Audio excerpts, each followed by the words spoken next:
네, 조금 전에 예고해드린 대로 저희가 오늘은 조태용 국가안보실장을 모셨습니다.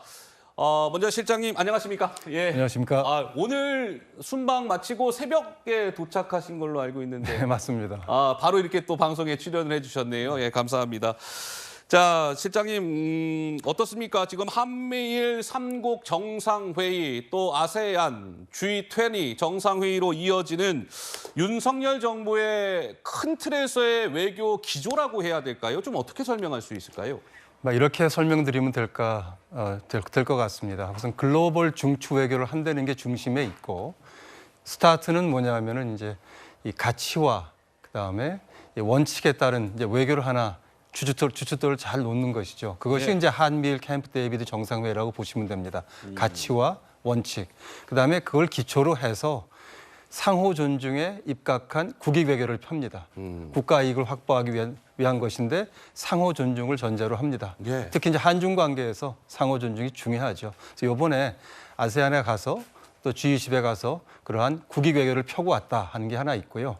조금 시간을 주시면 사실은 또 중요한 게 엑스포였었습니다. 엑스포요? 네. 부산 엑스포. 이 부산 엑스포 2030을 위해서 우리 대통령께서 작년부터 정말 열심히 지금 총력 외교전을 펴고 있는데 이번에도 뭐 불과 3, 4일 사이에 20나라 20개국하고 정상회의를 따로 했습니다. 20개 나라요? 네, 올해 이제 나토 정상회의, 그다음에 G7 정상회의, 그다음에 태평양 도서국 정상회의 이런 것들이 있었는데 다 합치면 제가 세봤더니 50개국하고 양자 회담을 했습니다. 그러니까 이 페이스는 사실은 뭐 어마어마한 페이스입니다. 그렇군요. 순전히 이거는 부산 엑스포를 위해서 총력전을 벌이시는 겁니다. 자, 근데 이번에 이제 윤 대통령 순방 중에 그 자카르타에서 윤 대통령과 리창 중국 총리가 회담을 가졌는데 북핵 문제에 대한 역할을 당부했을 때 리창 중국 총리가 반응을 보였을 것 같은데 혹시 뭐 좀 그 언론 보도에는 뭐가 이게 구체적으로 좀 안 나오더라고요. 좀 전에 좀 하실 말씀이 있으실까요? 어떻습니까? 그 중국의 특성입니다.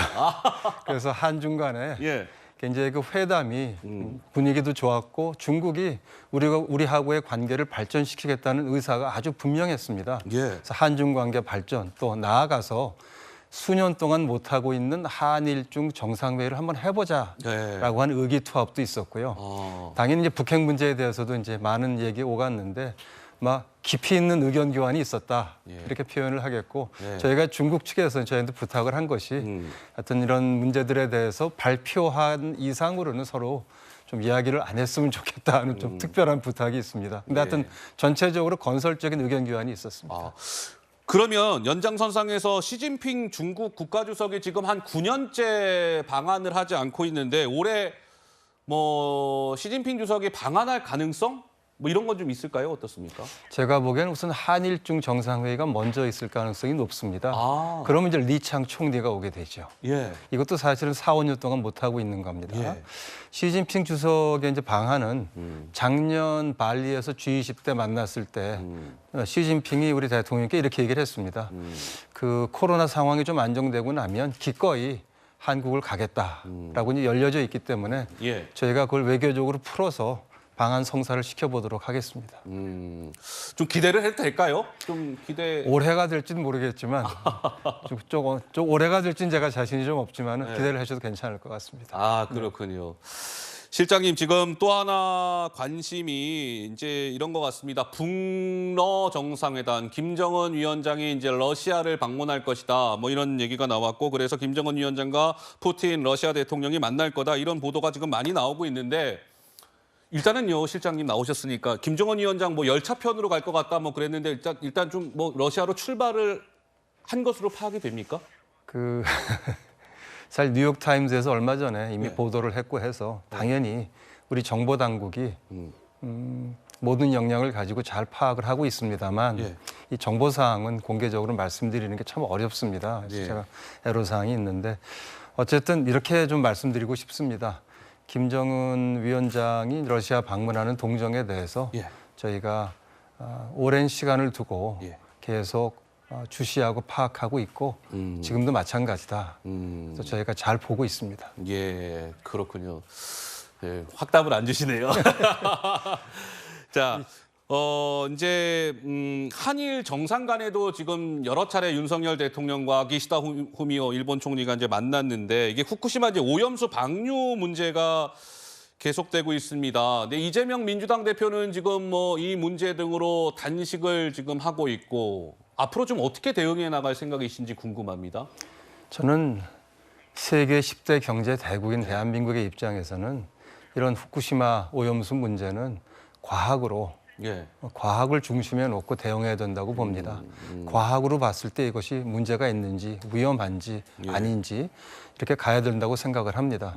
그런 점과 관련해서 이미 윤석열 정부에서는 지금 그 일본 측하고 IAEA 측하고 정보 공유하도록 약속이 되어서 정보 공유를 하고 있고 또 현장 방문을 저희 전문가가 가고 있지 않습니까? 가고 있고 그다음에 한반도 수역에 한 200군데 저희가 포인트를 정해가지고 바닷물을 직접 채취해서 방사능을 점검하고 있습니다.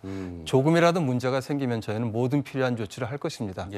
아직까지는 크게 문제가 없는 것으로 나와 있고요.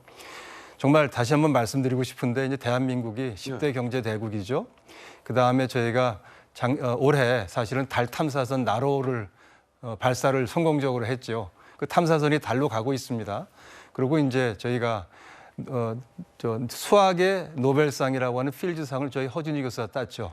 또 반도체 2차 전지는 저희가 세계 탑입니다. 이런 대한민국이 이런 문제들은 사실은 과학을 놓고 봐야지 과학이 아닌 다른 것으로 보게 되면 맞지 않는다고 저는 강하게 생각을 합니다.